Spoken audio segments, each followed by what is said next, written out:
She walked into the wedding hall expecting nothing more than closure, but the room fell silent, as if time itself bowed to her transformation. Gahallagher had invited his poor ex-wife to humiliate her, yet the moment Malory appeared, everyone realized the only one exposed that day was him. The morning sunlight slipped softly through the thin curtains of Malory's small apartment, brushing across her modest living room like it was trying to comfort her. She stood in her tiny kitchen, stirring tea she no longer tasted, wrapped in the same soft cardigan she had owned long before her divorce. Life had become quiet, simple, and painstakingly rebuilt piece by piece. Late shifts, early mornings, and the steady determination to keep going. Most days she didn't think about her ex-husband. Most days. But everything changed the moment she opened her front door to pick up a small grocery bag her elderly neighbor usually left for her. Today, beside the bag, lay something she had not seen in years. A long, velvet envelope pressed neatly against her welcome mat. Her fingers froze midair. It wasn't the kind of envelope people like her received. It was heavy, luxurious, embossed with gold. And only one man in her past loved gold enough to sign his pride with it. Gahallagher. Her breath stalled in her throat. For a few seconds she simply stared at it, as though touching it might pull her back into a life she had fought so hard to leave behind. But she lifted it anyway. Inside the apartment, the envelope sat on her lap like a weight pressing into old bones. She opened it slowly, her hands trembling. The card inside gleamed, thick, engraved, expensive. He requested the honor of her presence. At his wedding. Malory shut her eyes. Her pulse thudded in her ears. For a moment she wondered if she had imagined it, but the words stayed sharp against her mind. Why would he invite her? Why now? Why this? She set the invitation on her table and tried to breathe. She should laugh at the absurdity, tear it up, move on. But the truth sank into her like cold water. He had invited her because he expected her to come looking broken, small, unchanged. And the worst part, a tiny part of her still felt the sting of who she used to be with him. She stood there for a long time, the silence settling heavily around her. This apartment was the first space she called hers after the marriage ended. It was the first place where she had ever allowed herself to rest without fear of disappointing someone. But the envelope sat on her table like a ghost. Across the city, Gahallagher was adjusting his tie in the reflection of a chrome espresso machine, surrounded by laughing friends. The penthouse was immaculate, glass, marble, and designer everything. The kind of world he had always wanted. The kind he once thought Malory had held him back from. So you actually invited her? One of his friends asked, smirking. Gahallagher shrugged, keeping his voice light. She might as well see how far I've come. They laughed again. Loud, careless. Encouraging. He forced himself to smile along, though his jaw tightened for a split second. The idea of Malory walking into his wedding stirred a strange pressure in his chest, but he tamped it down. He told himself this wasn't about her. It was about showing everyone that he had risen, that the past no longer touched him. But deep inside, something uneasy curled. Back in her apartment, Malory finally sat on her couch. She lifted the invitation again, letting her thumb trace the raised lettering.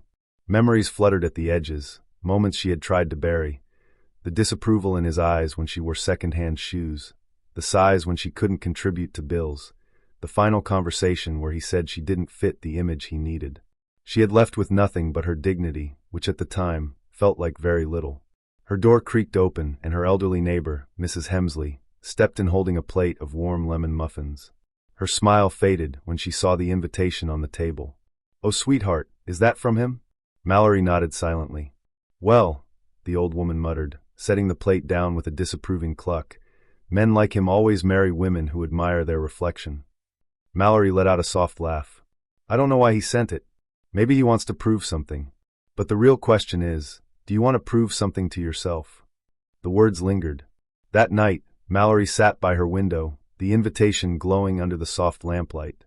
Outside, streetlights flickered on one by one. She watched them reflect against the glass, and for the first time in years, she saw her own reflection not as someone life had defeated, but as someone who had quietly survived. Maybe closure wasn't about confronting him. Maybe closure was about standing in a room she once felt unworthy of, and knowing she didn't need anyone's approval to exist.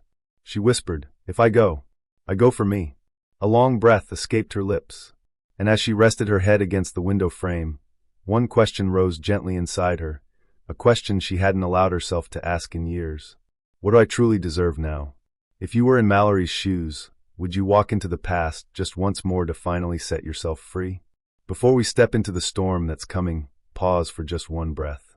If you were Malory, standing there with an invitation from the man who once broke you, would you walk into that wedding and face him? Or would you turn away and protect the last pieces of your heart? Tell me honestly, what would you do? And don't forget to subscribe, like, and share. The invitation lay on Malory's nightstand like a pulse she could hear through the quiet of her room. She barely slept. Every time she closed her eyes, memories drifted back, some soft, most sharp. By morning, she woke with her heart steady but heavy, the kind of heaviness that comes before a decision that might change something inside you forever. She sat up slowly, brushing a strand of hair behind her ear. The morning felt different, charged like the air before rain. She picked up the invitation again. This time, her hands didn't tremble. She read it once more, then placed it gently back down. She whispered, "I'm going." The words surprised her. Not because she'd said them, but because she felt no fear afterward, only a strange calm. A calm that felt like strength. She got dressed for work, stepped outside, and walked to the small cafe where she had been working for the last 3 years.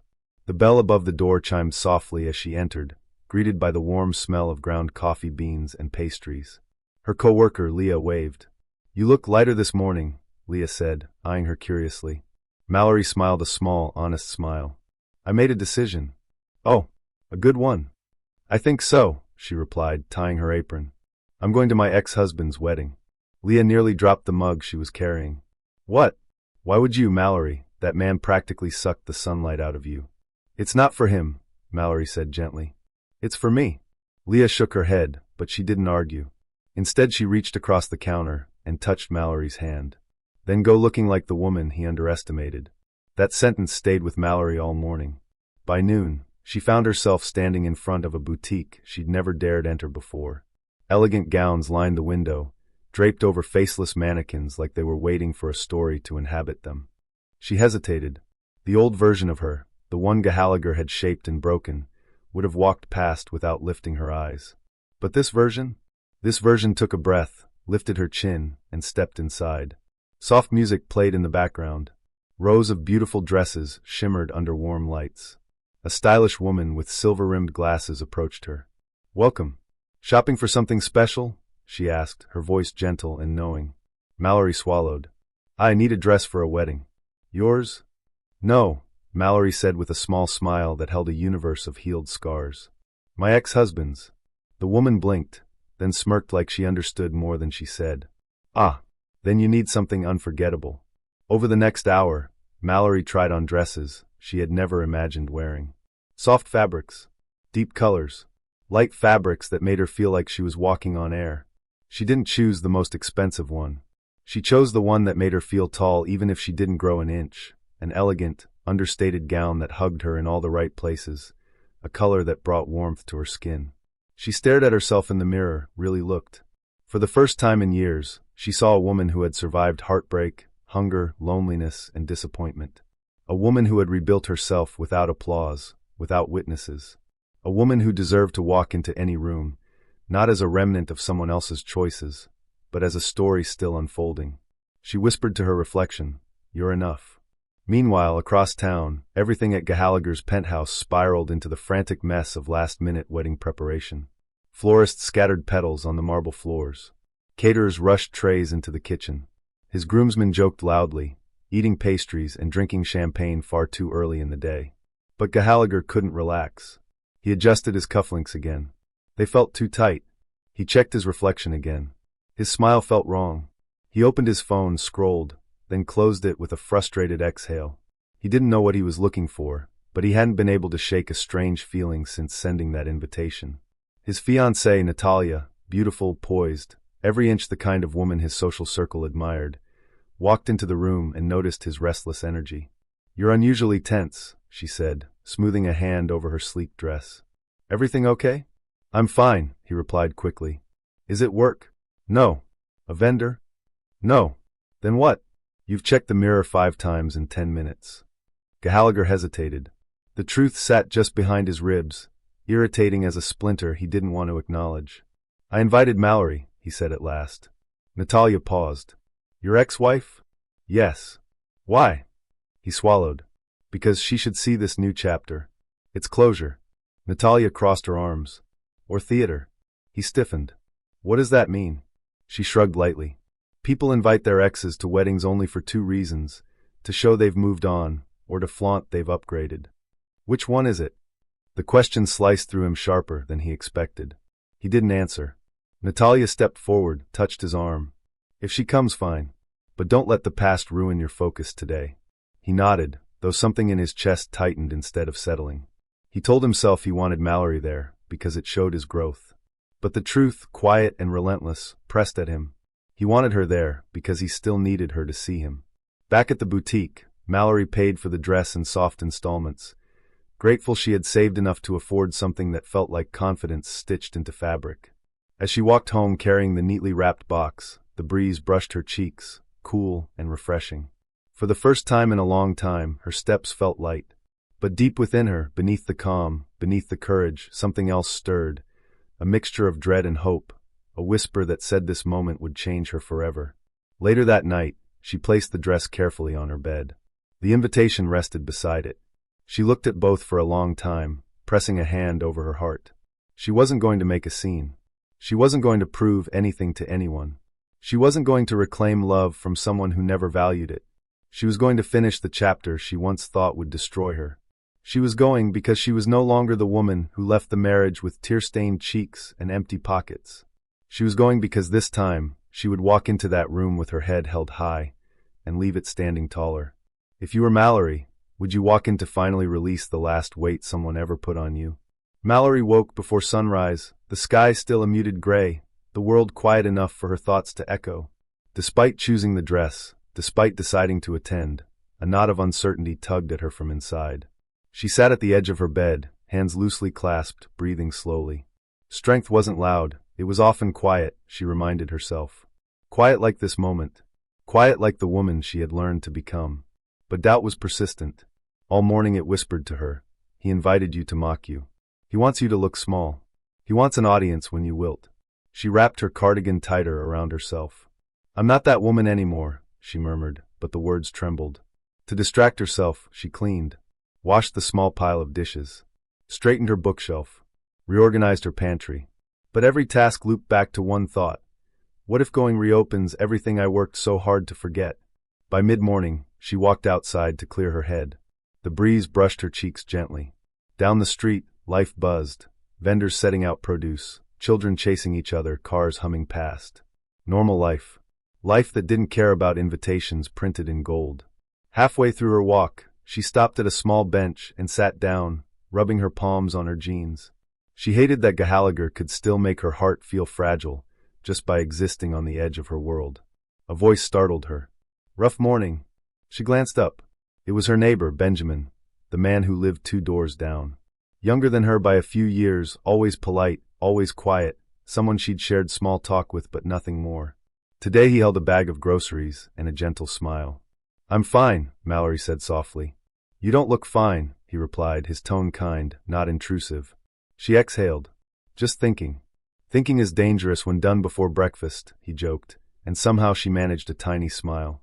But Benjamin's expression softened. You've been distant since yesterday. Something happened. Malory hesitated. Telling him felt strange. Yet oddly, it also felt safe. My ex-husband invited me to his wedding. Benjamin blinked, processing that. Why would he do that? Her laugh was bitter. I think we both know the type of man he is. Benjamin frowned. Then don't go. I want closure, she said quietly. But I'm scared of falling back into the person I used to be around him. She was small. Afraid. Never enough. Benjamin studied her for a moment, then sat down beside her. Not too close. Just enough to feel present. If you go, he said gently, go as who you are now. Not who he made you. The words hit her in a place she didn't expect, deep, honest, and strong. She looked at him, feeling something warm push against the coldness in her chest. Thank you, she murmured. He nodded. Anytime. But as Malory walked home, her thoughts twisted again. Closure sounded empowering, but old wounds didn't heal just because you willed them to. And the thought of stepping into a room full of wealthy strangers, knowing Gahallagher's eyes would be waiting to search for imperfections, made her stomach tighten. Across the city, Gahallagher was discovering his own version of resistance. He sat in his office, hands clasped, staring at the wedding schedule printed in neat black ink. Everything was planned. Everything was perfect. Everything should have felt triumphant. So why did he feel unsettled? Every time he imagined Malory showing up, his chest tightened.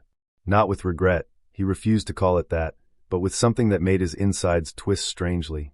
His best man, Adrian, leaned against the desk, chewing gum. "You're distracted." "No," Gahallagher said quickly. "Yes," Adrian countered. "You invited your ex-wife to your wedding, man." "For what? A show?" "It's not a show." Adrian raised a brow. "Then what is it?" Gahallagher didn't answer. Because he didn't know. Part of him wanted Malory to walk in humbled, struggling, confirming he was right to leave. But another part, the part he never admitted existed, feared she might walk in looking stronger, happier, untouched by his absence. That possibility gnawed at him. And the more he thought about it, the less control he felt. Natalia sensed it too. She appeared in the doorway, her presence sharp, elegant.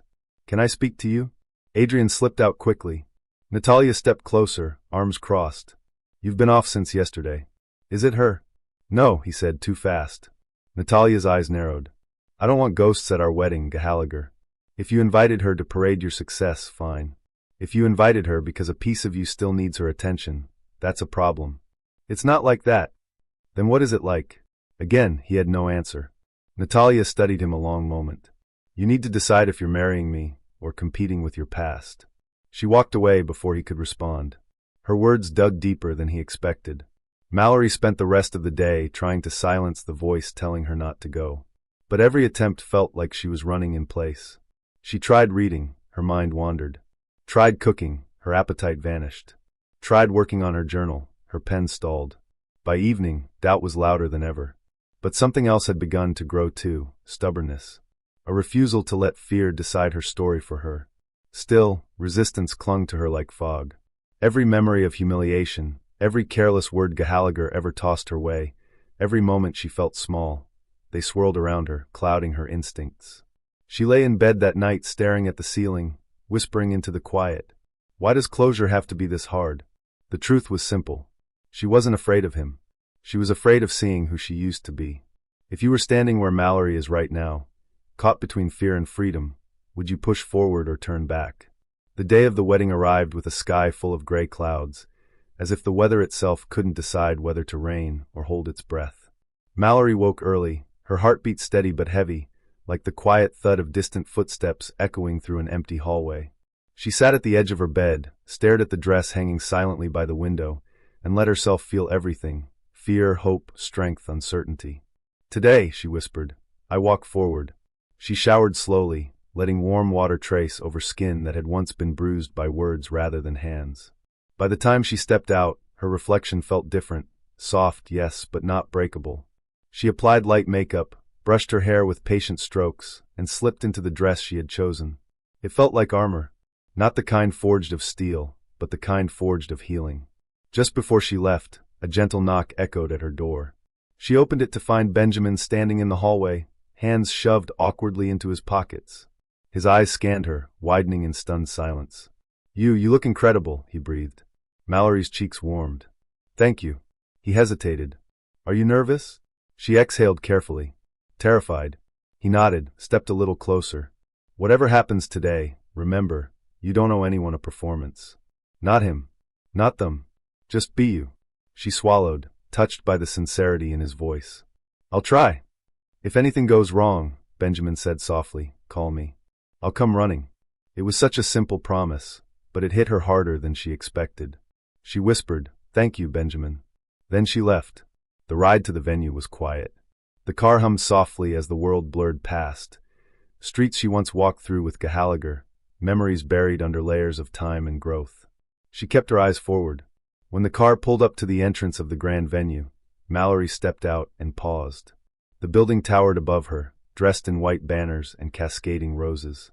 Guests in luxurious attire walked inside as if floating on expectations. She took a breath and walked toward the entrance. Then the sky opened.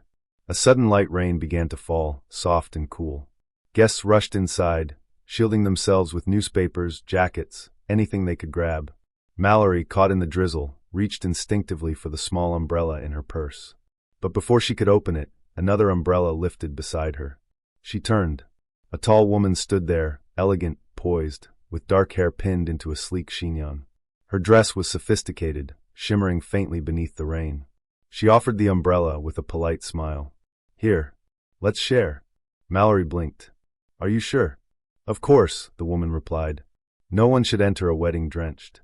For a few seconds, they walked together under the shared canopy, the soft patter of rain filling the silence between them. "I'm Natalia," the woman said lightly. "And you are?" "Malory," she answered quietly. Natalia's eyes lit up in recognition, but Malory didn't realize it yet. She simply nodded politely. "I love your dress," Natalia said with a gentle smile that felt warm and sincere. "It's understated but powerful."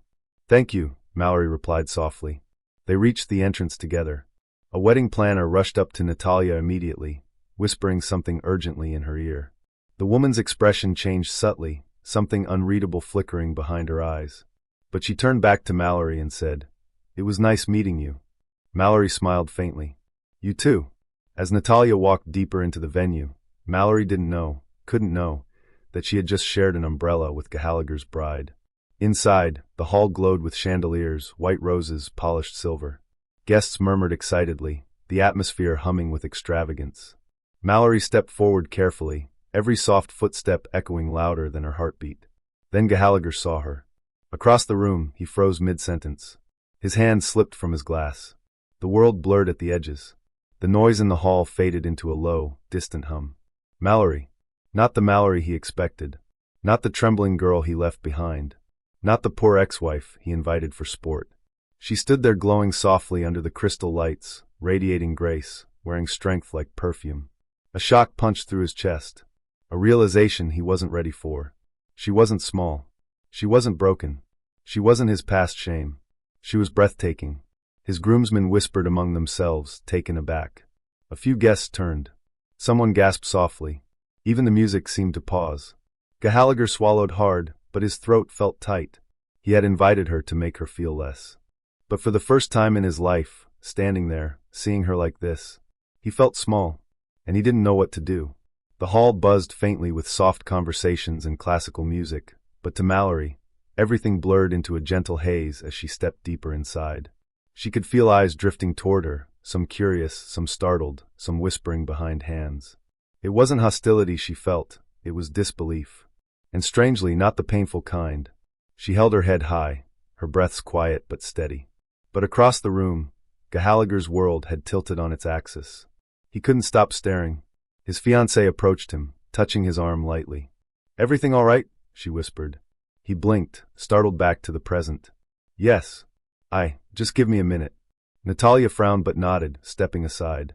Gahallagher moved through the guests slowly, almost dazed, his polished shoes whispering across the marble. He stopped halfway to her, watching as Malory greeted a server with a soft smile, accepting a glass of sparkling water. The kindness in her expression, the gentle warmth he had once taken for granted, struck him like a memory he didn't want to revisit. Against his will, his mind pulled him backward. Back to their small apartment. Back to the nights when she waited up for him, even when she was exhausted. Back to the dinners she cooked, simple but made with love. Back to the afternoons she laughed, a light sound that made their cheap living room feel like home. But he had wanted more. He had wanted to prove himself to the world. And in the process, he had convinced himself she wasn't enough. He remembered the exact moment things began to crack. His business was faltering, deals falling apart, investors pulling out.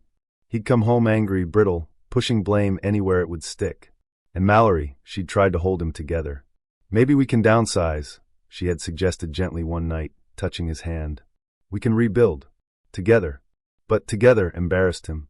Downsize felt like failure. "You just don't understand," he had snapped. "I can't live like this forever." She withdrew her hand, hurt flickering across her face. "I'm not asking you to." He remembered the coldness in his voice when he said, "Maybe I need someone who doesn't drag me down." He had never forgotten the way she went silent. Completely still. As though he had punched all the air out of her without lifting a hand. She had whispered, "I never dragged you. I believed in you." But he was too blinded by his shame to hear it. The memories burned now. He watched her glide through the hall with quiet poise, and for the first time in years he understood. She wasn't the weight he carried. She was the anchor he threw away. A chill ran through him. A guest approached Malory, a woman with too much jewelry and a smile too polished to be sincere. "And who are you here with, dear?" Malory answered politely. "I'm an old acquaintance of the groom." "Oh," the woman said, voice dripping condescension. "From before he became, well, who he is now." Malory's smile didn't waver. "No, from when he was still figuring out who he wanted to be." The woman blinked, confused by the calm strength in her voice. Gahallagher overheard. Pain twisted deeper. Because Malory wasn't wrong. Natalia watched from across the room, noticing her groom's expression growing darker, conflicted, shaken. She followed his gaze and froze when she saw who he was staring at. Malory. The name clicked. The face clicked. The dress. The glow. Everything. Natalia inhaled sharply as realization spread across her features. She was the woman from the entrance. The one she shared an umbrella with. The one who seemed gentle, too gentle to be dangerous. And yet here she was, turning an entire room without trying. Natalia approached her fiancé slowly. "She's beautiful," she said quietly. Gahallagher flinched. "Natalia, is that why you invited her?" Her voice was calm, but underneath, threads were starting to unravel. "To see if she'd fall apart, or to see if you still cared?" He didn't answer, and that silence was louder than any confession. Back near the center of the hall, Malory walked toward a small corner where a display of wedding photographs showcased the couple's journey. Trips, parties, candlelit dinners staged for social media. She studied them politely, without bitterness. Then something caught her eye. A picture of Gahallagher from years ago, one she remembered taking with her own phone. He had reused it in his curated love story with Natalia, editing her out of the background where she once stood. The air in her chest wavered. Not because she missed him. Not because she wanted him back. But because it reminded her just how much she had erased herself for him. A soft voice behind her broke the moment. "You took that photo, didn't you?" She turned. "Natalia." For a moment, neither woman spoke. There was no hostility. No jealousy. Just two very different worlds acknowledging each other. Malory's voice was steady. "A long time ago." Natalia nodded slowly. "He didn't tell me you and he were that close." "We were married," Malory replied gently. Natalia exhaled, closing her eyes briefly. "I didn't know." Malory's smile was soft. Not mocking. Not triumphant. Just honest. "He probably didn't want you to." A silence settled, heavy but oddly grounding. Natalia whispered, "You're not what I expected." Malory tilted her head. "Most people aren't." They stood there for several seconds, the past and the present staring quietly at one another. Then, without warning, Gahallagher stepped between them, tension bristling off him. "Natalia, can you give us a moment?" he asked, voice tight. Natalia's brows lifted. "Why?" "So you can talk to your past without your future hearing it." His throat clicked as he swallowed. "Please." Natalia hesitated, then stepped back, her eyes dark with 100 silent questions. Gahallagher turned to Malory. He expected brokenness. He expected smallness. He expected shame. What he found instead was a calm he couldn't penetrate. "Malory," he whispered, breath unsteady. You look." She raised a hand gently, stopping him. "You don't have to say anything." He stared at her, shaken by how little power he suddenly held. "I shouldn't have." She shook her head. "Gahallagher, we don't need to reopen old wounds." "But I hurt you," he said, voice cracking quietly. "You did," she replied softly. "But that's not why I'm here." His breath hitched. "Then why come?" "To set myself free." Her voice was steady, clear, resolute. And in that moment, something inside him shattered, not because he lost her now, but because he realized he had lost her long before she ever walked out. Malory didn't move. She didn't flinch. She simply stood there, wrapped not in her dress, but in a quiet strength Gahallagher couldn't recognize, because he had never bothered to look for it before. He opened his mouth to speak again, but the words tangled. It was the first time she had ever seen him at a loss. The first time she felt taller than him without lifting her chin. "Can we talk somewhere private?" he asked softly, almost pleading. Malory hesitated. A few years ago, she would have followed him anywhere, into conversations that hurt her, into arguments she apologized for, into decisions he made without her. But now, she measured his tone, his posture, the weight of the moment. And then she nodded once. 5 minutes, she said. He exhaled shakily, as if relieved she didn't reject him outright. They stepped into a small hallway just off the main venue, quiet and dimly lit. Soft music from the hall bled gently through the walls. Gahallagher shoved his hands into his pockets and leaned against the wall, staring at the floor. For once, he couldn't hide behind charm or bravado. The silence pressed between them until he finally spoke. "I don't know where to begin." "You don't have to impress me," Malory replied. "Just be honest." That struck him harder than any accusation. He lifted his eyes slowly. "I ruined everything back then. I know that now. I was scared, angry, lost. But instead of admitting any of it, I took it out on you." Malory stayed quiet, letting him speak, not out of hurt, but out of closure. "I blamed you for things that weren't your fault. I made you feel small because I felt small." His voice cracked slightly. "You didn't drag me down, Malory. You held me together, and I repaid you with pride." Her chest tightened, not from longing, but from the bittersweet recognition of a truth she had carried for too long. "Back then," she whispered, "I kept hoping you would see me. Just once. See that I was trying. See that I loved you. But you never did."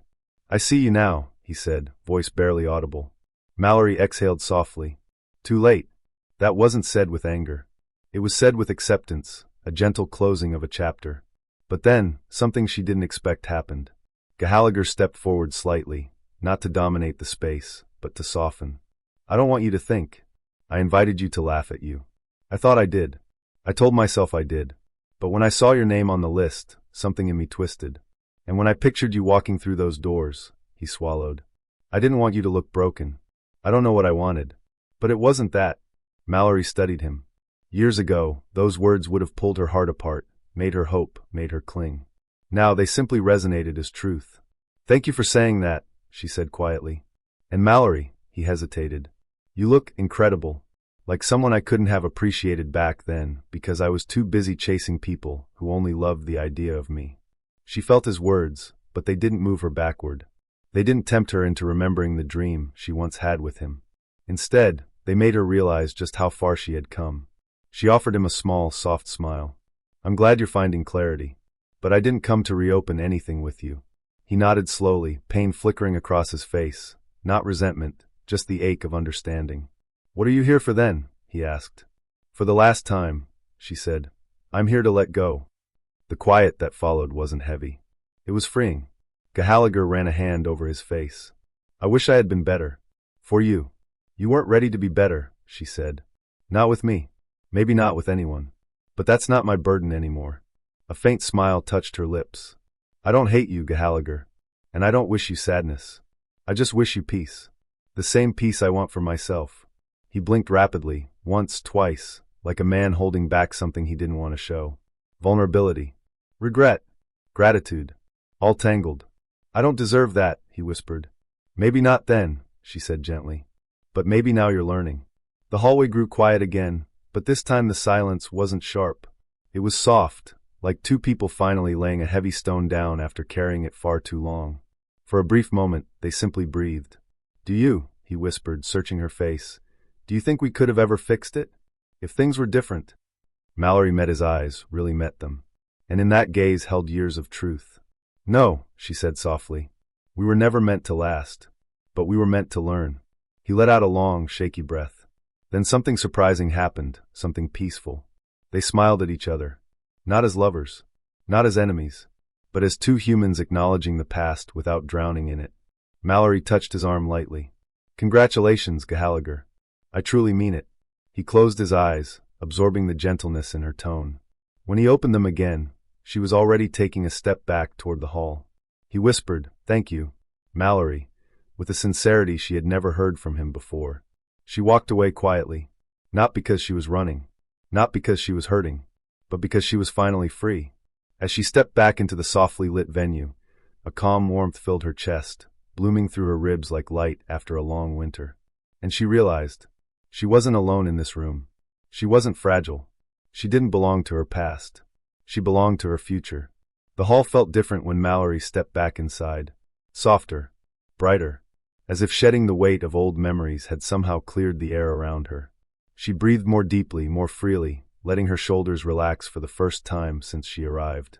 But the peace didn't last, because Gahallagher's quiet conversation with her had not slipped past unnoticed. Eyes had followed. Whispers had risen. Natalia, his bride, had watched every second of it, her fingers tightening around her champagne glass until her knuckles paled. And now, as Malory walked away, The tension in the room shifted like a storm gathering. Natalia approached Gahallagher swiftly, her heels clicking against the marble-like accusations. "What did she say to you?" Her voice was tight, trembling with anger buried beneath elegance. Gahallagher straightened, still shaken from the emotional conversation.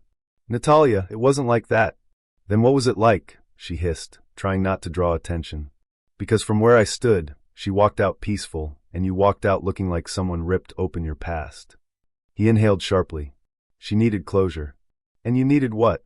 Natalia's eyes glittered, threatened by emotions she didn't want to understand. "Validation? Regret? A reminder?" He opened his mouth to answer but couldn't. His silence was gasoline. Natalia's hurt sharpened. "You invited her here to humiliate her. That is what you told me. But the only person humiliated right now is you." He flinched. Across the room, several guests began murmuring. Some glanced toward Malory. Some toward Natalia. Some toward him. The whispering swelled. Natalia stepped closer, her voice cracking. "Tell me the truth, Gahallagher. Are you over her?" He froze, because for the first time, he didn't know the answer. And Natalia saw it. Her breath hitched. "Oh my God!" Meanwhile, Malory reached the refreshment table, unaware of the tension unfolding behind her. She simply needed a sip of water, a moment to breathe, a moment to settle her heart. But the moment she lifted her glass, silence split the hall. "Ladies and gentlemen," Natalia's voice rang out, brittle and shaking. "I'd like everyone's attention." Malory stiffened. Gahallagher's head snapped up. "Natalia, don't." But she was already walking toward the center of the room, her heels fierce, her expression bright with a kind of wounded pride. "Before this wedding continues," Natalia said, "I think there's something we should all address." Guests whispered. Someone gasped quietly. Malory's pulse quickened. Natalia pointed, not cruelly but painfully, toward Malory. "This is Gahallagher's ex-wife." The room erupted in low, startled murmurs. Malory felt the air around her shift, sharp, cold, bristling with a tension she never asked for. Her hand trembled faintly against her glass. "Some of you might be wondering why she's here," Natalia continued, voice cracking under emotion she fought to control. "Well, he invited her." "Not I." "He did." Gahallagher stepped forward, panic rising. "Natalia, stop." "No," she said, her voice trembling. "You need to hear this. All of you do." Malory felt the old shame clawing at her chest, threatening to drag her backward into the girl she once was, the girl constantly shrinking in rooms like this. But she steadied her breath, lifted her chin a fraction. Gahallagher walked toward Natalia slowly, cautiously, like approaching something fragile. "Please don't do this." "Oh, you don't want me making a scene at the wedding? But it was perfectly fine inviting your ex-wife without telling me." "I didn't invite her to hurt you," he said. She let out a brittle laugh. "You didn't even think about me." She gestured toward Malory, who stood quietly, trying not to make this worse. "Look at her," Natalia said. "She's beautiful, strong, calm. She walked in here like she didn't owe anyone an apology. And you," her voice cracked, "you looked at her like you suddenly remembered what it feels like to lose something real." The hall fell into stunned silence. Gahallagher swallowed. "Natalia, it's not." "Don't lie," she whispered. Her shoulders trembled. For a moment, no one moved. Then Natalia turned to Malory, and her expression softened slightly, a quiet ache replacing the earlier accusation. "I shared an umbrella with you," she whispered, voice shaking. "And I didn't know who you were. You were kind. You were gentle. And for one moment, I felt safe. But now I see why." Her eyes glossed with tears. "You were his safe place once." The words struck Malory like a blow, not of shame, but of recognition. Natalia wasn't angry at her. She was hurt by the truth of who Gahallagher had been, and what he still hadn't resolved. Malory took a step forward, her voice soft but steady. "I'm not here to take anything. I don't want anything from him. Truly." Natalia's lip trembled. "But he still wants something from you." "No," Malory said gently. "He wants forgiveness. And I gave it. That's all." Gahallagher closed his eyes. But someone in the crowd muttered, "This is messy." Another whispered, "Why would he invite her?" Another, "Poor bride."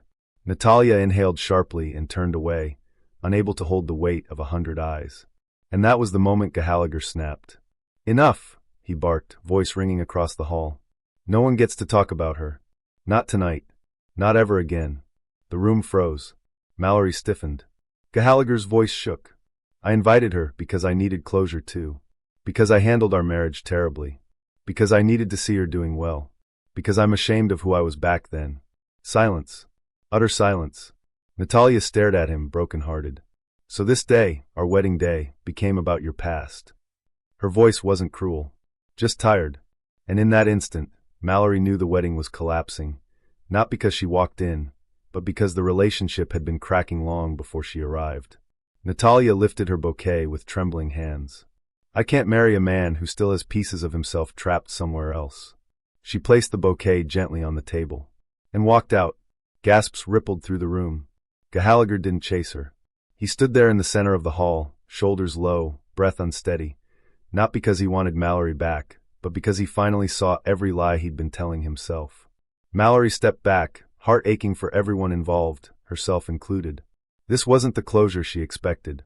It was messier, sadder, more real, and the lowest emotional point had arrived. A shatter point not just for Gahallagher's wedding, but for every illusion he had ever built. The hall felt unbearably still after Natalia left, like the chandeliers were holding their breath, like every rose on every centerpiece leaned in to watch what Malory would do next. The murmurs softened into uneasy silence. Gahallagher stood frozen in the center of the room, staring at the doors his bride had disappeared through, his expression hollowed out by a mixture of shock, regret, and painful clarity. Malory watched him quietly, not with pity, not with anger, with a kind of tender sadness reserved only for things you've already let go of. She didn't move toward him. She didn't rush to comfort him. She didn't know him that anymore. Instead, she placed her glass on the nearest table and turned toward the exit. Each step felt steady, grounded, like she was walking back into her own life, the one she had built from nothing. Behind her, she could hear faint whispers. Poor woman, did she know? Is he still in love with her? This whole thing is a disaster. And another voice, softer. She walked through that storm like she wasn't afraid of lightning. Malory didn't pause. She didn't look back. She reached for the door handle. Malory. His voice cracked behind her, raw and human in a way she'd never heard from him. She closed her eyes for a brief moment before turning. He was standing only a few feet away, undone. His tie was crooked, his breath uneven, his eyes glistening with a pain that had nothing to do with her dress or her beauty or the embarrassment in the room, and everything to do with facing himself for the first time. Please don't go like this, he said. She swallowed. Gahallagher, I shouldn't have been here in the first place. No, he said quickly. You should have. I mean, this needed to happen. All of it. I needed to see myself. I needed to see what I've done. Not just to you. To my life. His voice wavered. I'm sorry, he whispered. Not the way I said it earlier. I mean truly sorry. For everything. Malory looked at him, really looked, and saw the boy he once was under all the pride and pretension, a frightened, insecure soul who never learned how to love without measuring himself against the world. I accept your apology, she said softly. But forgiveness doesn't mean restoration. It means release. And you're releasing me, he said quietly. Yes. A tear slipped down his cheek, not for her, but for the pieces of himself he finally understood he had ruined. He nodded slowly, painfully. I hope one day you find someone who sees your worth on sight. Someone who never makes you earn basic kindness. Malory felt something warm and gentle bloom in her chest. I already found something better, she said. What? He whispered. Myself. The words hit him harder than anything else that happened that day. She turned to leave again, and this time he didn't stop her. He simply watched, shoulders low, as she walked away. When Malory stepped outside, the air felt different, fresh, cool, cleansing. The sky had softened into a warm evening hue, painted with tender streaks of pink and lavender, as if the universe itself was beginning to forgive her scars. She stood on the steps for a moment, letting the breeze lift the edges of her hair. The weight on her chest had dissolved. She felt lighter. Her phone buzzed. A message. Benjamin, are you okay? Malory exhaled softly, touched by the simplicity of the concern. She typed back, yes. I'm stepping out now. Before she could put away her phone, she heard footsteps behind her. Slow, hesitant, careful. She tensed, but when she turned, it wasn't Gahallagher. It was Natalia. Her makeup was smudged, her bouquet gone, her expression raw with emotion but strangely calm. Malory straightened, unsure of what to expect. Natalia approached her with slow, deliberate steps. She stopped just a few feet away and let out a shaky breath. You were right, Natalia said quietly. You didn't come to take anything. Malory nodded gently. I never wanted to. Natalia looked up at the fading sky, her voice trembling. I think I knew deep down before today that he wasn't fully healed, that there was a part of him still living in the past. A long pause. I don't blame you, Natalia whispered. I don't even blame him entirely. Sometimes people break things accidentally because their hands are still learning how to hold gently. Malory felt her heart soften. None of this is your fault. Natalia wiped her cheek. He's not a bad man. Just an unfinished one. Malory nodded. We all were once. A quiet, understanding silence passed between the two women, two hearts linked by circumstance, not rivalry. Then Natalia managed a small smile. You walked in today like a woman who ended her own storm. I hope I find that strength someday too. You will, Malory whispered. Natalia inhaled deeply, then stepped back. Goodbye, Malory. Goodbye, Natalia. Natalia walked away toward her waiting car, shoulders straighter than before, hurt but not broken. Malory watched her go, grateful they had spoken, grateful there was no bitterness between them. When Natalia's car disappeared down the road, Malory finally exhaled. A long, slow, healing breath. She pulled out her phone again. Benjamin, I'm outside. Same place as earlier. Want a ride home? Malory looked around, then spotted him standing a little distance away, leaning against his car, watching her with quiet concern, his hands tucked into his pockets, eyes gentle and steady. And for the first time all day, her heart fluttered, not with fear, not with regret, but with something tender. Something new. She walked toward him slowly, each step closing the distance between her past and her future. Benjamin opened the passenger door silently, his eyes searching hers. You okay? He asked softly. Malory nodded, letting a small, genuine smile lift her lips. I think, she said, I'm more than okay. And as she stepped into the car, warmth blossomed inside her, gentle, hopeful, unexpected. Because closure wasn't the end. It was the beginning. Benjamin didn't start the car right away. He sat there for a moment, the soft hum of the engine waiting, his eyes studying Malory's face with quiet patience. The street outside was peaceful, lamps glowing in warm circles, evening air brushing softly against the windows. It felt like the world had exhaled with her.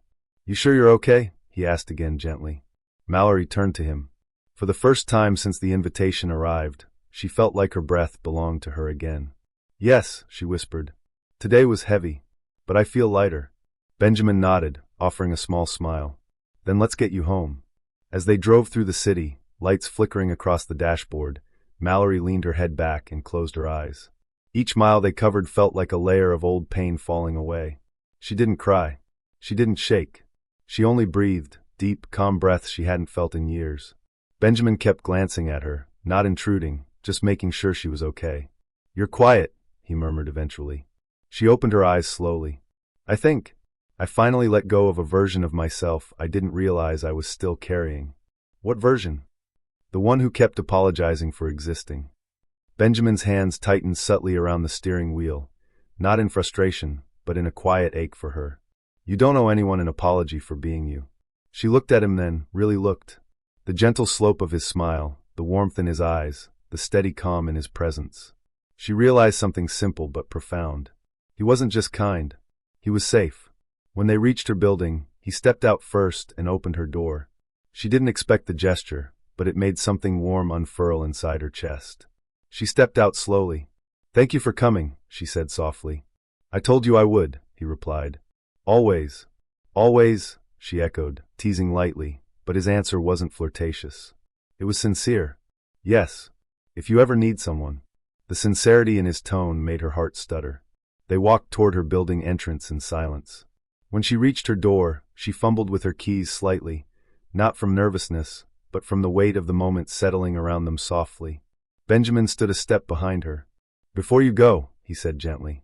She turned. Can I ask you something? She nodded. You walked out of something painful today. Something that shaped you. He paused. Are you okay with stepping into something new? Even slowly? For a moment, her breath caught. The question wasn't rushed. It wasn't pressure. It wasn't a declaration. It was an invitation.